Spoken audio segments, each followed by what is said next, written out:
Lions Game Plan back for year two. We're once again joined by Mike Payton from A to Z Sports. Mike, we're now a couple weeks into training camp. First joint practice against the Dolphins in the books. From what you've seen so far during camp to how it translated today, what were your impressions for the starters? First time going up against somebody other than themselves. Well, there was a lot of concern about the offense this summer. Obviously, the defense has just been really shutting things down, and I think maybe those were a little premature because the offense today, they were unstoppable. I mean, this was the best day I'd seen out of Jared Goff all summer long. Amon-Ra St. Brown looked like just an all-pro out there. It was unbelievable, some of the catches he was making, some of the throws that Goff was making. The defense of the Dolphins just could not get anything going. It was impressive. So how much does today help the momentum of that group? Working with a new offensive coordinator, you see how dialed in they were. Does this just give them a ton of confidence moving forward? Yeah, it's a big confidence day. Obviously, we saw what Amon-Ra St. Brown could do, what Jared Goff could do. But we also got to see a little bit from the second team. We got to see some young players out there. Isaac Tesla got some good action, got into a bit of a scuffle as well, which that's going to happen. It's football. But we definitely saw what these guys could do with a little bit more time under their belt with John Morton. And we definitely saw Jared Goff. I can't stop bringing him up. He just had such a great day. And talking about the twos, we saw Kyle Allen and Hendon Hooker just flip-flop back and forth today. Do you feel like headed into Saturday's game, that's still a battle, or does it feel like after the Atlanta game, it's Kyle Allen's job to lose here? It feels like it's Kyle Allen's job to lose at this point. Obviously, Hendon Hooker, third-round draft pick, really thought that he was going to be something, and you know, there's still time. There's still 3 weeks, but at this point, after getting benched in the second quarter of that game against Atlanta, and then Allen coming in and immediately that 68-yard bomb, the beautiful fade touchdown to Tesla, and then just continued to play well. And he's also looked good all summer. It's Kyle Allen's job at this point. I don't know what Hendon Hooker would have to do. He would have to continue to have a really great summer, and then on Saturday's game against Miami, he needs to obviously just have a very big game. Otherwise, I think it might be over for him. And as far as the wide receiver group goes, we mentioned it. St. Brown, JMO looked really good today, but who do you think is standing out as that wide receiver three? We didn't see Tim Patrick on the field today, but is anybody separating themselves in that pack?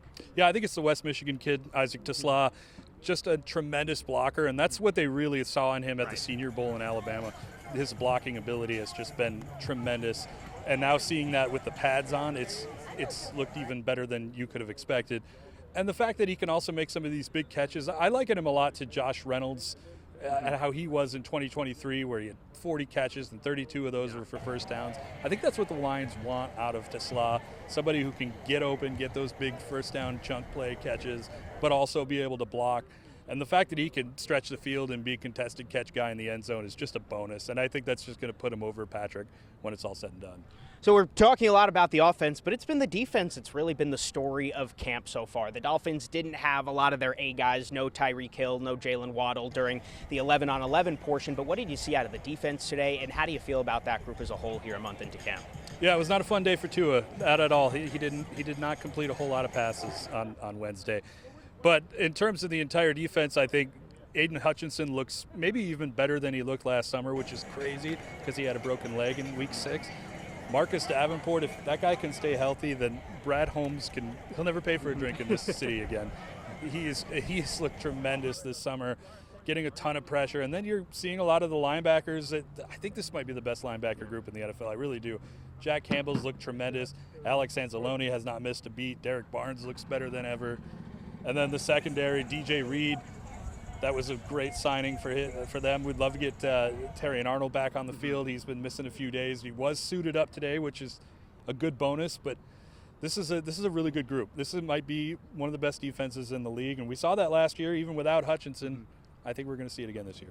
All right, we talked about Tesla. How about the other West Michigan kid, Ian Kennelly from Grand Valley State? He had an interception today in one of the first few plays. He's gotten to play a lot during the first 2 preseason games on special teams, on defense. Do you think at this point in camp, is there a role for him on this team, or is it likely he ends up on the practice squad?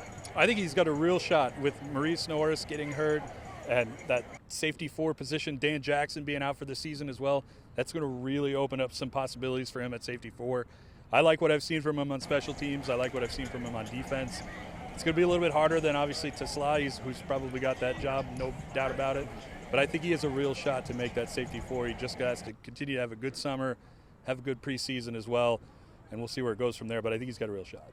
And then when we get to the game action, the Lions and Dolphins will do it for real on Saturday. Probably not going to see too many key players once again. What do you want to see on Saturday? After the first 2 preseason games, who are you looking for to step up? What position groups are you really paying attention to? Yeah, I'm going to be looking at the edge rusher battle with Nate Lynn, Isaac Ukwu, and Keith Cooper Jr. That's going to be a really interesting one to see who can kind of come out of nowhere and make that final spot in the rotation. Also going to be looking at Zach Horton, tight end. Hasn't gotten a lot of opportunity as a tight end, but he's played fullback, and I think that's going to potentially give him a shot, especially with Kenny Yeboah now being out for the season. He could potentially get that 3rd tight end spot over Shane Zylstra, who's good tight end, but doesn't have that fullback ability, doesn't have that run blocking ability that Horton does. So I'm going to be watching him for sure. And then obviously Hendon Hooker and Kyle Allen, that's going to be the big battle. That's what everybody wants to see. How's Hendon going to react to a bad week 2 in the preseason, and how's Kyle Allen going to continue to hold down that job? All right, Mike Payton, A to Z Sports. You can catch all of his stuff there. You can catch him every week right here on the Lions Game Plan. We'll meet with him next week before the Lions take on the Texans, but first it's Detroit and Miami Saturday, first preseason game back at Ford Field.